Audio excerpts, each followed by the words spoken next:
Chapter 27. When daybreak came, all the chief priests and the elders of the people plotted against Jesus to put him to death. After tying him up, they led him away and handed him over to Pilate, the governor. Then Judas, his betrayer, seeing that Jesus had been condemned, was full of remorse and returned the 30 pieces of silver to the chief priests and elders. "I have sinned by betraying innocent blood," he said. "What's that to us?" they said. "See to it yourself." So he threw the silver into the temple and departed. Then he went and hanged himself. The chief priests took the silver and said, "It's not permitted to put it into the temple treasury, since it is blood money." They conferred together and bought the potter's field with it as a burial place for foreigners. Therefore that field has been called Field of Blood to this day. Then what was spoken through the prophet Jeremiah was fulfilled. They took the 30 pieces of silver, the price of him whose price was set by the Israelites, and they gave them for the potter's field, as the Lord directed me. Now Jesus stood before the governor. "Are you the king of the Jews?" the governor asked him. Jesus answered, "You say so." While he was being accused by the chief priests and elders, he didn't answer. Then Pilate said to him, "Don't you hear how much they are testifying against you?" But he didn't answer him on even one charge, so that the governor was quite amazed. At the festival, the governor's custom was to release to the crowd a prisoner they wanted. At that time, they had a notorious prisoner called Barabbas. So when they had gathered together, Pilate said to them, "Who is it you want me to release for you, Barabbas or Jesus, who is called Christ?" For he knew it was because of envy that they had handed him over. While he was sitting on the judge's bench, his wife sent word to him, "Have nothing to do with that righteous man, for today I've suffered terribly in a dream because of him." The chief priests and the elders, however, persuaded the crowds to ask for Barabbas and to execute Jesus. The governor asked them, "Which of the two do you want me to release for you?" "Barabbas," they answered. Pilate asked them, "What should I do then with Jesus, who is called Christ?" They all answered, "Crucify him."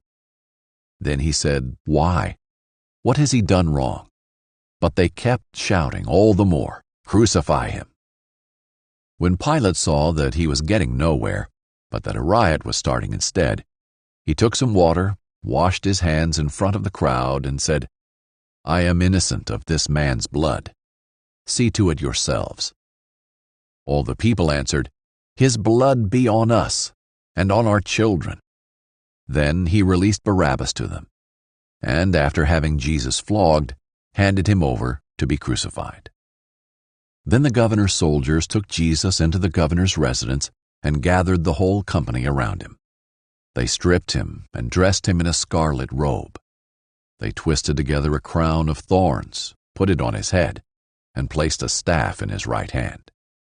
And they knelt down before him and mocked him, "Hail, King of the Jews!" Then they spat on him, took the staff, and kept hitting him on the head.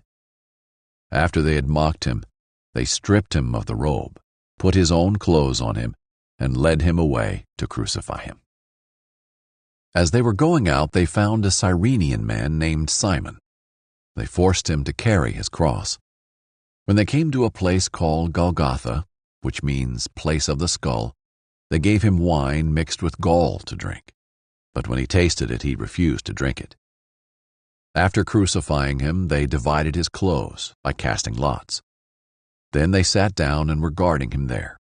Above his head, they put up the charge against him in writing, "This is Jesus, the King of the Jews." Then 2 criminals were crucified with him, one on the right and one on the left.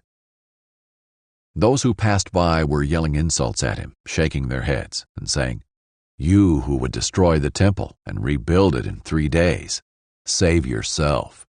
If you are the Son of God, come down from the cross."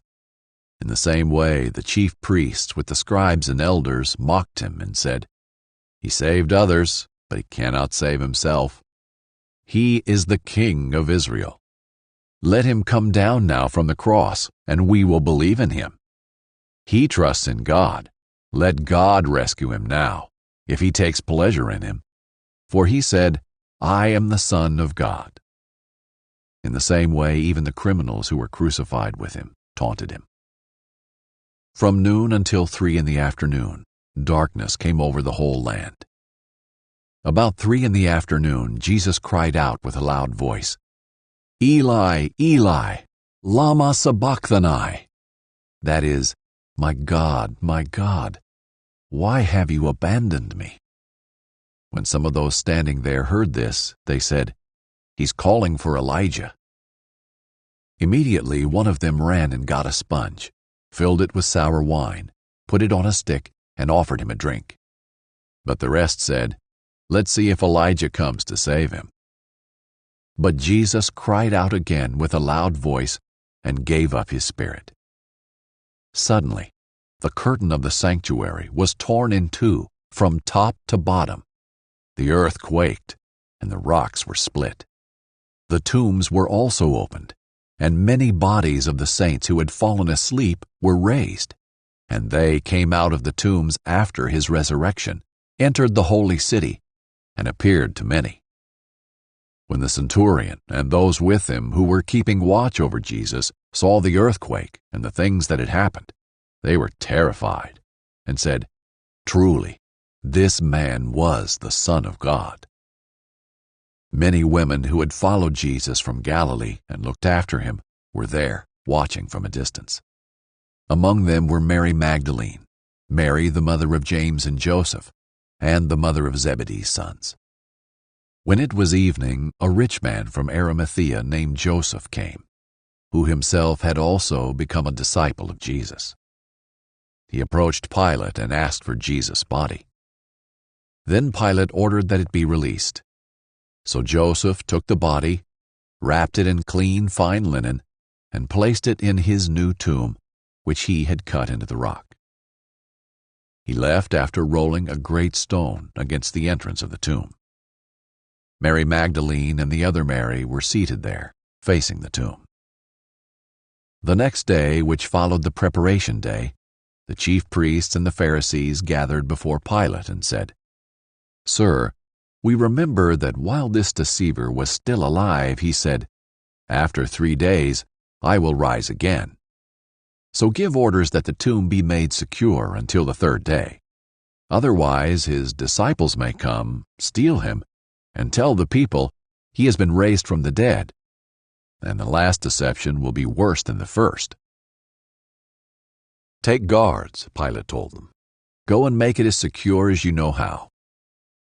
They went and secured the tomb by setting a seal on the stone and placing the guards.